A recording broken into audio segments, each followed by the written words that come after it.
Hello everyone, my self Ram और आप सभी का तहे दिल से स्वागत करता हूं हमारा यूट्यूब चैनल सुर सूट में। तो आज के वीडियो में हम डिस्कस करने जा रहे हैं क्लास 10 सीबीएसई साइंस का पहला यूनिट जिसका नाम है केमिकल रिएक्शन एंड इक्वेशन। तो इसी वीडियो में chemical reaction and equation unit में हम पढ़ने वाले हैं केमिकल रिएक्शन क्या होता है, केमिकल रिएक्शन कितने टाइप्स के होते हैं, केमिकल इक्वेशन क्या होता है, केमिकल इक्वेशन कैसे लिखते हैं और भी बहुत कुछ। तो ये सब पढ़ने से पहले हमें जानना पड़ेगा पहले चेंजेस क्या होते हैं। हमने कक्षा 9 या फिर क्लास 9 में हमने पढ़ा था कि चेंजेस क्या होते हैं, चेंजेस कितने प्रकार के होते हैं। उसको हम फिर से एक बार दोहराएंगे एक नए स्टाइल में और एक नए अंदाज में। तो चलिए शुरू करते हैं। चेंजेस क्या होता है, जैसे कि बर्फ़ का पिघलना, पानी का भाप बनना, ये सब क्या है, चेंजेस है। सो कर उठना, ये भी एक चेंजेस है। छोटे से बड़े होना, बड़े से बूढ़े होना, ये भी एक चेंजेस है। तो बहुत सी सारे चेंजेस होते हैं, जैसे कि मौसम का बदलना, समर सीजन से रेनी सीजन होना, रेनी सीजन से विंटर सीजन होना, ये सब भी एक चेंजेस है। तो साइंस के नज़रिए में चेंजेस क्या होता है, साइंस के नज़रिए में चेंजेस कितने प्रकार के होते हैं, उसको हम पहले यहाँ पर देखेंगे। तो according to science changes is basically two types. वो क्या है, पहला जो चेंजेस है वो है फिजिकल चेंजेस और दूसरा जो चेंजेस है वो केमिकल चेंजेस। तो हमारे जो ज़िंदगी है, हमारे चारों तरफ हमारे एनवायरनमेंट में बहुत सारे चेंजेस होते हैं, हमने बहुत सी चेंजेस देखे होंगे। लेकिन जो चेंजेस होते हैं, चेंजेस क्या होते हैं, कुछ चेंजेस तो ऐसे होते हैं कि चेंजेस हो जाने के बाद बिल्कुल ही नया सब्सटेंस फॉर्म होते हैं, और कुछ चेंजेस ऐसे होते हैं चेंजेस हो जाने के बाद वही सब्सटेंस ही रहता है, चीज़ वो सब्सटेंस में कुछ भी चेंजेस नहीं होता है। तो इसे बेस में लेके इसको फॉलो करके साइंस जो है, साइंस में दो तरह की चेंजेस होते हैं। पहला जो है वो है फिजिकल चेंजेस और दूसरा जो है वो है केमिकल चेंजेस। तो फिजिकल चेंजेस किसे कहते हैं, चलिए देखते हैं। A substance is said to be undergoing physical changes if the physical property of substance change but no new substance are formed are called the physical changes। तो physical changes क्या होता है, अगर changes होता है, अगर एक प्रॉपर्टीज़ में कुछ चेंजेस होता है तो उसी चेंजेस के दौरान अगर वो सब्सटेंस का ओनली फिजिकल प्रॉपर्टी या फिर भौतिक गुणों में सिर्फ परिवर्तन है होता है और कुछ नया सब्सटेंस फॉर्म नहीं करता है तो उसे हम बोलेंगे फिजिकल चेंजेस। जैसे कि in physical changes substances do not change their identity but they are occur change in some physical property such as physical shape, size, state etcetera. तो फिजिकल चेंजेस में क्या होता है, वो जो सब्सटेंस होता है उसी सब्सटेंस का physical property like shape, size, state etcetera ये सब चेंज होता है, लेकिन कुछ नया सब्सटेंस नहीं बनता है, तो इसे हम फिजिकल चेंजेस बोलेंगे। जैसे कि अगर हम एग्जाम्पल लेंगे तो बर्फ़ का पिघलना, पानी का उबलना। अगर हम पानी को उबालेंगे, अगर हम पानी को उबालेंगे तो वो क्या होगा, पानी लिक्विड फॉर्म में रहा था, उसको अगर उबालेंगे तो वो पानी क्या हो जाएगा, भाप बन जाएगा या फिर वेपर फॉर्म में चला जाएगा, वो गैसीय स्टेट में चला जाएगा। लेकिन जो वेपर है वो क्या होता है, वो पानी का ही वेपर होता है, पानी का ही ड्रॉपलेट्स होता है, वो वाटर ड्रॉपलेट्स होता है। वो वाटर अगर हम पानी को गर्म करेंगे तो वो वाटर का ही ड्रॉपलेट रहेगा, किसी और चीज़ का ड्रॉपलेट नहीं बनता है। तो उसे हम क्या बोलेंगे, फिजिकल चेंजेस बोले। जैसे कि अगर हम यहाँ पर देखेंगे, hence after the physical changes the substance can be easily converted back to the original form by some physical process. जैसे कि अगर वो पानी को वाटर का जो ड्रॉपलेट्स है उसको अगर हम एक जगह पे कलेक्ट करके अगर उसको हम कंडेंस करेंगे, ठंडा करेंगे, तो वो क्या हो जाएगा, वो फिर से पानी में कन्वर्ट हो जाएगा। तो पहले पानी था, पानी को गर्म किए, वो वाटर ड्रॉपलेट्स हो गया, वाटर ड्रॉपलेट को फिर से ठंडा करेंगे तो वो पानी में कन्वर्ट हो जाएगा। तो पहले भी पानी था और फिर उसका जो चेंज होने के बाद अगर उसमें फिर से कुछ फिजिकल प्रोसेस करेंगे तो वो फिर से पानी में चेंज कन्वर्ट हो जाएगा। तो पहले जो था बाद में भी वही सेम प्रोडक्ट हम उसको बना सकते हैं। तो इसे हम क्या कहते हैं, इसे हम फिजिकल चेंजेस बोलते हैं। जैसे कि so physical changes are temporary and reversible. तो फिजिकल चेंजेस क्या होता है, फिजिकल चेंजेस रिवर्सिबल होते हैं। इसका एग्जाम्पल्स देखेंगे तो और अच्छे से समझ में आ जाएगा। तो चलिए कुछ एग्जाम्पल देखते हैं। Freezing and boiling of water, तो बर्फ़ का पिघलना, पानी का उबलना, ये क्या है, ये फिजिकल चेंजेस के एग्जाम्पल है। तो चलिए देखते हैं। When water heated it converts into water droplet and when ice cube is heated it converted into liquid water. तो जब हम पानी को गर्म करेंगे तो वो क्या है, वाटर ड्रॉपलेट्स में कन्वर्ट हो जाएगा, और जब हम आइस क्यूब को गर्म करेंगे तो वो लिक्विड वाटर में कन्वर्ट हो जाएगा। तो यहाँ पे देखते हैं, as the ice cube and water appears different but they both form water molecules, or we can say no new substance is formed during this process।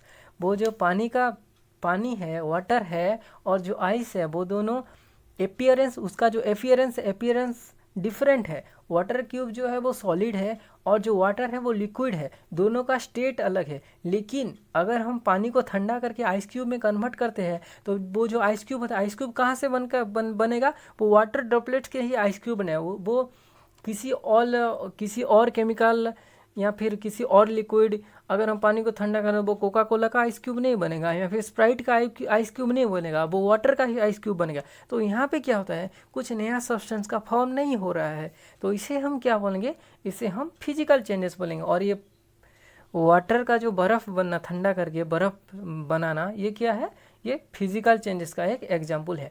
अभी चलिए दूसरे एग्जाम्पल देखते हैं। दूसरा एग्जाम्पल है हमारा डिसॉल्विंग सॉल्ट इन वाटर, नमक को पानी में मिलाना। नमक को पानी में मिलाना क्या है, एग्जाम्पल है फिजिकल चेंजेस का। तो चलिए कैसे होता है देखते हैं। When salt is dissolved in water it converted into salt water. जब हम पानी को नमक के साथ मिलाएंगे तो ये कहाँ कन्वर्ट हो जाएगा, ये कन्वर्ट हो जाएगा सॉल्ट वाटर या फिर नमक के पानी में कन्वर्ट हो जाएगा। यहाँ पे as the salt water tastes different from normal water and the salt granules are disappear from the water, but we can again separate the salt and water through physical processes। तो यहाँ पे हम क्या देखते हैं, जो नमक का पानी होता है उसका टेस्ट नॉर्मल पानी से डिफरेंट रहता है। नमक का पानी जो होता है, नमक का पानी नमकीन होता है, वो सॉल्टी होता है, लेकिन जो नॉर्मल पानी होता है वो सॉल्टलेस, वो टेस्टलेस होता है। तो यहाँ पे देखिए, फिजिकल चेंजेस हो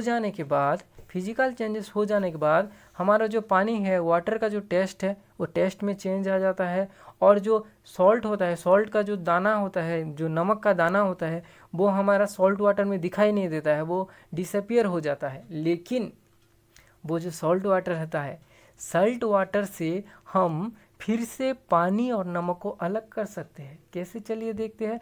अगर हम सॉल्ट वाटर को गर्म करेंगे तो वहाँ का जो वाटर है वो वेपर में कन्वर्ट होके भाप बन जाएगा और ऊपर चला जाएगा। तो अगर हम उसी वाटर वेपर को कलेक्ट करेंगे और उसको कंडेंस करके ठंडा करेंगे तो हमें क्या मिलेगा, हमें वाटर मिलेगा। लेकिन जो नमक के दाने हैं या फिर वो सॉल्ट है, वो सॉल्ट नीचे ही रह जाएगा, वो मतलब वो वाटर वेपर के साथ ऊपर नहीं जाता है। तो इसी तरह हम जो नमक है, सॉल्ट है और वाटर है, दोनों को एक्स्ट्रा सेपरेट कर पा रहे हैं। तो ये क्या हो जाएगा, इसीलिए इसको हम फिजिकल चेंजेस के एग्जाम्पल में शामिल करते हैं। तो सॉल्ट वाटर का जो डिसॉल्व होना वाटर के साथ, ये किसका एग्जाम्पल है, ये फिजिकल चेंजेस का एग्जाम्पल है। तो चलिए, ये था फिजिकल चेंजेस के बारे में। अभी हम देखते हैं केमिकल चेंजेस के बारे में। तो केमिकल चेंजेस क्या होता है, a substance is said to be undergo in chemical changes if the chemical properties of substance changes. तो जिस टाइप के चेंज में अगर जो पहले जो सब्सटेंस होता है, सब्सटेंस का अगर केमिकल प्रॉपर्टी या फिर रासायनिक गुणों में कुछ परिवर्तन होता है तो उसे हम क्या बोलेंगे, उसे हम बोलेंगे chemical changes. In chemical changes new substance is form. जब भी हमारा केमिकल चेंजेस होता है, केमिकल चेंजेस हो जाने के बाद नया सब्सटेंस का फॉर्म होता है या फिर नया सब्सटेंस बनता है। जैसे कि पेपर का जलना। अगर हम पेपर को आग लगाएंगे तो आग लगाने के बाद क्या होता है, आग लगाने के बाद वो जो पेपर होता है वो पेपर जल जाता है और वहाँ पे वो गैस स्मोक निकलता है, एस निकलता है। तो वो क्या है, स्मोक एक डिफरेंट प्रोडक्ट है, एस एक डिफरेंट प्रोडक्ट है। लेकिन जो पेपर था वो पेपर जल गया, वो पेपर कन्वर्ट हो गया स्मोक में, एस में। यहाँ पे क्या होता है, यहाँ पे हम डिफरेंट नया प्रोडक्ट मिलता है हमें। तो इसको हम क्या बोलेंगे, केमिकल चेंजेस बोलेंगे। Hence, after the chemical changes, the substance can be converted back to the original form। तो क्या होता है यहाँ पे, जैसे कि हमें नया सब्सटेंस मिलता है तो केमिकल चेंजेस में हम अगर किसी भी नया सब्सटेंस मिलता है तो उसी नया सब्सटेंस को जो पुराना सब्सटेंस होता है उसमें कन्वर्ट नहीं कर सकते हैं। तो इसीलिए केमिकल चेंजेस क्या होता है, केमिकल चेंजेस इरिवर्सिबल होते हैं। तो ये था केमिकल चेंजेस के बारे में। अभी हम कुछ एग्जाम्पल देखते हैं केमिकल चेंजेस का। When wood is burnt in air, entirely new substance such as carbon dioxide, smoke, ash, etc. form। तो हमने अभी देखा था अगर हम लकड़ी को जलाएंगे तो हमें क्या मिलेगा, उसमें से कार्बन डाइऑक्साइड गैस निकल के आएगा, स्मोक निकल के आएगा, एस निकल के आएगा। ये तीनों जो है ये नया प्रोडक्ट है। हम कभी भी वो कार्बन डाइऑक्साइड से फिर से हम लकड़ी नहीं बना सकते हैं, या फिर स्मोक से फिर से लकड़ी नहीं बना सकते हैं। तो ये किसका एग्जाम्पल हो जाएगा, ये हो जाएगा केमिकल चेंजेस का एग्जाम्पल। तो चलिए अब हम एक दूसरा एग्जाम्पल देखते हैं जो है कुकिंग ऑफ फूड। तो खाना का कुक करना, cook food are can be converted into raw food. तो जो भी हम खाना बनाते हैं उसी पके हुए खाने से, उसी बनाए हुए खाने से उसको हम रॉ फूड में कन्वर्ट नहीं कर सकते हैं। तो इसीलिए जो कुकिंग ऑफ फूड है वो हो जाए एक एग्जाम्पल ऑफ केमिकल रिएक्शन। तो ये था केमिकल रिएक्शन के एग्जाम्पल के बारे में। तो अभी हम देखते हैं तो जब भी हमारा केमिकल चेंजेस होता है तो केमिकल चेंजेस होने के दौरान क्या कुछ चीज़ें इन्वॉल्व होते हैं केमिकल चेंजेस में, या फिर केमिकल चेंजेस में क्या कुछ चीज़ें इन्वॉल्व होते हैं, चलिए देखते हैं।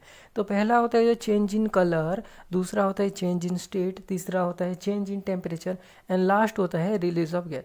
तो when the chemical changes is occur, तो केमिकल चेंजेस जब भी होता है उसी समय क्या होता है, वो जो सब्सटेंस होता है वो सब्सटेंस में कलर का चेंजेस हमें दिखता है, वो सब्सटेंस का स्टेट में हमें कुछ चेंज होते हुए नज़र आता है, उसका टेम्परेचर में कुछ चेंजेस होता है और गैस भी रिलीज होता है। तो चलिए देखते हैं चेंज इन कलर क्या होता है। तो जब भी कोई केमिकल रिएक्शन होता है तो उसी दौरान कलर का चेंज होता है। कैसे होता है, चलिए एक एग्जांपल से समझते हैं।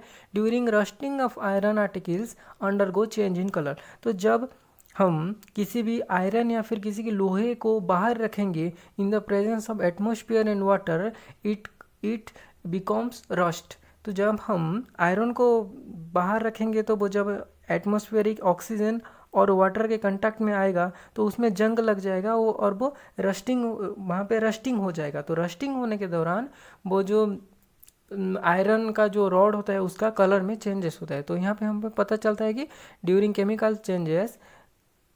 द केमिकल चेंजेस कलर का भी कुछ चेंजेस होता है। अभी हम देखिए change in state. Change in state क्या है, देखिए एमोनियम गैस जब रिएक्ट करता है हाइड्रोजन क्लोराइड गैस से तो ये हमें क्या देता है, ये हमें देता है सोडियम एमोनियम क्लोराइड जो कि होता है सॉलिड। तो देखिए गैस पहले जो हम रिएक्ट किए थे एमोनियम और जो हाइड्रोजन क्लोराइड है ये दोनों गैस है, तो दोनों गैस रिएक्ट करके हमें क्या देते हैं, सॉलिड देते हैं। एमोनियम क्लोराइड जो होता है वो सॉलिड देते हैं। तो पहले जो था ये सब गैसीय स्टेट में थे और ये कहाँ पे कन्वर्ट हो गए, ये सॉलिड स्टेट पे कन्वर्ट हो गए। तो यहाँ पे क्या हुआ, यहाँ पे स्टेट का चेंज हो गया।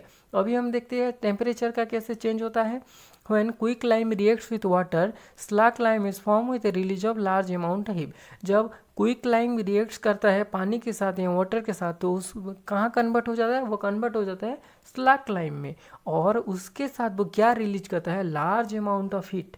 बहुत ज़्यादा ऊर्जा या फिर बहुत ज़्यादा गर्मी पैदा होते हैं वहाँ पे। तो क्या होता है, पहले जो सब्सटेंस था वो क्विकलाइम था, वो उसका टेम्परेचर बहुत कम था, लेकिन जब हमें स्लैक लाइम मिला तो उसका टेम्परेचर बहुत ज़्यादा होता है। तो यहाँ पे क्या हुआ, टेम्परेचर का भी चेंज हुआ। और जो लास्ट क्या होता है वहाँ पे क्या होता है, वो during the chemical changes gas का भी रिलीज होता है। During the chemical changes it releases gases. कैसे, देखिए reaction of baking soda and lemon juice forms bubble which is made of carbon dioxide. तो जब भी बेकिंग सोडा को हम मिलाएंगे लेमन जूस के साथ या फिर नींबू का जो पानी होता है उसके साथ अगर मिलाएंगे तो वो क्या फॉर्म करेगा, वो प्रोड्यूस करेगा, बबल्स प्रोड्यूस करेगा। जो बबल्स कहाँ पे भरे होते हैं, बबल्स भरे होते हैं कार्बन डाइऑक्साइड गैस से। तो इससे हमें क्या पता है, इससे हमें पता चलता है ये कि केमिकल चेंजेस जो होता है वहाँ पे गैस का भी रिलीज होता है।